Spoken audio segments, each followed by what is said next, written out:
இப்போ நம்ம செய்ய போகிற டிஷ் என்னன்னா சுட்ட குடமிளகா சட்னி செய்ய போகிறோம்.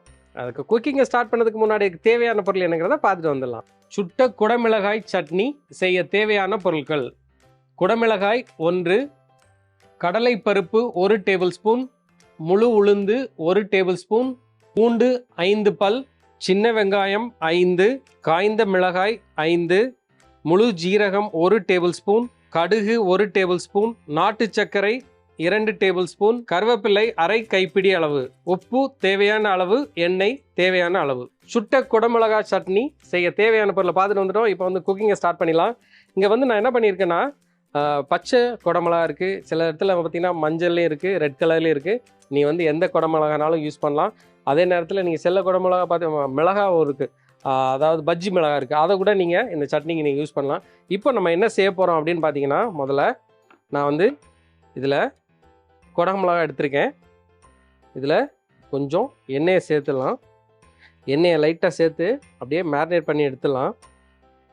நல்லா இதில் தடவி எடுத்துருங்க. எல்லா சைடும் வந்து நல்லா அந்த எண்ணெயை வந்து தடவிடுங்க. தடவிட்டு நம்ம என்ன செய்ய போகிறோன்னா, இங்கே வந்து நல்லா வீட்டில் இருக்கிற அந்த கேஸ் ஸ்டவ்லேயே நீங்கள் செய்யலாம். இதை அப்படியே எடுத்து இப்படி வச்சிட வேண்டியதான்.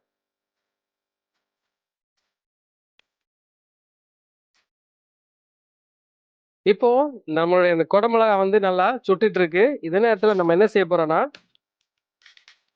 நான் வந்து ஒரு பேன் எடுத்திருக்கேன்.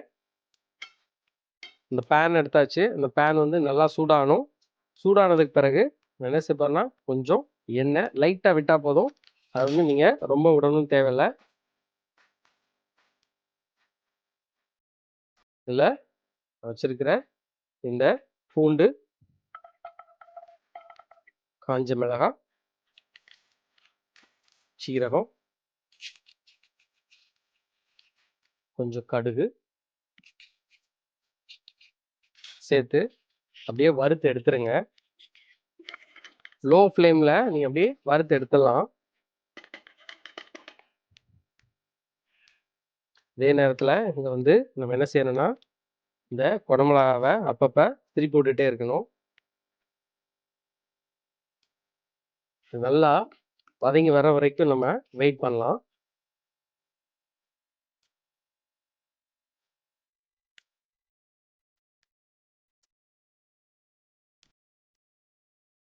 இப்போ நம்ம என்ன செய்ய போறோம்னா, இதில் கொஞ்சம் நாட்டு சர்க்கரையை சேர்த்துட்டு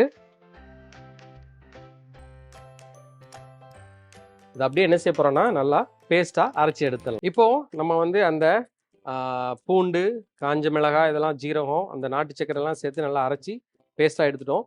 இதே நேரத்தில் இங்கே குடமிளகா வந்து நல்லா சுட்டு எடுத்தாச்சு. இதை நம்ம என்ன செய்ய போறோம்னா, இதை அப்படியே எடுத்து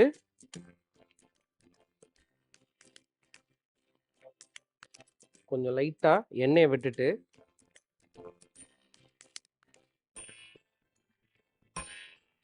என்ன செய்யுங்கன்னா, வீட்டில் வந்து நீங்கள் அதாவது க்ளீன் ஃபிலிமோ இல்லை ஒரு மூடி இருந்துச்சுன்னு வச்சுக்கோங்களேன், நல்லா ஒரு ஹாட் கேஸ்குள்ளே புல்லை போட்டு மூடிட்டு ஒரு 10 நிமிஷம் கழித்து நீங்கள் அந்த தொலியை எடுத்திங்கன்னா அப்படியே ஈஸியாக வந்துடும். ஒரு ஹாட் கேஸ் எடுத்துக்கோங்க. இது சுட்டதுக்கப்புறம் அந்த ஹாட் கேஸ்க்குள்ளே உள்ளே போட்டுட்டோ இல்லாட்டினா ஒரு பாத்திரத்துக்குள்ளே போட்டுட்டு ஒரு மூடியை போட்டு மூடி வச்சுருங்க. ஒரு 10 நிமிஷம் கழித்து நீங்கள் எடுத்திங்கன்னா அந்த ஸ்கின் வந்து ஈஸியாக வெளியில் வந்துடும். இப்போ நம்ம என்ன செய்ய போகிறோன்னா, இந்த தோலை வந்து அப்படியே எடுத்துடலாம்.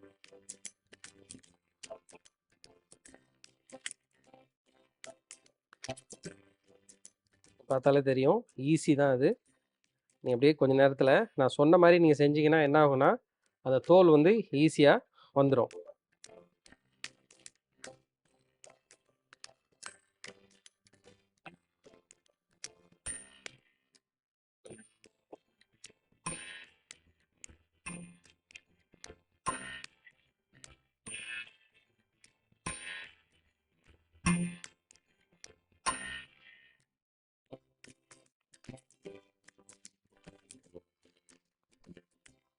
இந்த குடமிளகா வந்து நீங்கள் நிறைய சட்னி பண்ணணும்னு நினச்சா நிறைய குடமிளகாவை சுட்டு எடுத்துக்கோங்க. இப்போ கடைசியில் நம்ம வந்து ஒரு தாளிப்பு ரெடி பண்ண போகிறோம். இப்போ வந்து ஒரு பேன் எடுத்திருக்கேன். எண்ணெய் விட்டாச்சு. இந்த எண்ணெய் சூடானதுக்கு பிறகு வெங்காயம், கொஞ்சம் கடலைப்பருப்பு, கொஞ்சம் உளுந்து, கொஞ்சம் கருவேப்பிலை. இது வந்து அப்படியே நல்லா ஒரு 2 நிமிஷம் நம்ம வதக்கினாலே போதும். இதே நேரத்தில் நம்ம என்ன செய்ய போகிறோம், இதில் குடமிளகாவை நான் வந்து சின்னதாக நறுக்கி வச்சுருக்கேன், அதையும் இதில் சேர்த்துலாம்.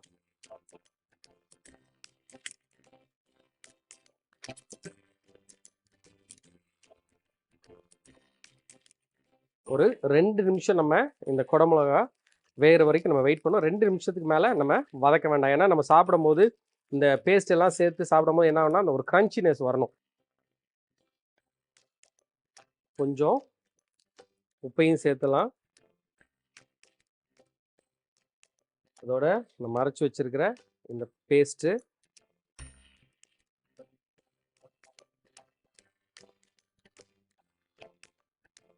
நம்ம அரைச்சி வச்சிருக்கிற இந்த குடமிளகா பேஸ்ட் இதையும் சேர்த்துட்டு நல்லா மிக்ஸ் பண்ணி எடுத்துடலாம்.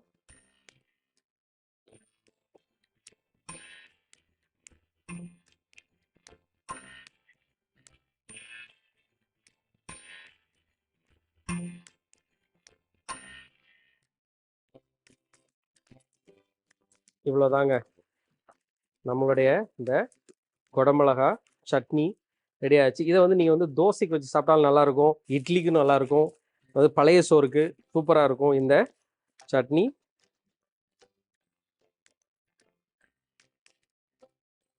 இப்போது நம்மளுடைய சுட்ட குடமிளகா சட்னி வந்து ரெடி ஆச்சு. இதை அப்படியே எடுத்து பிளேட் பண்ணிடலாம்.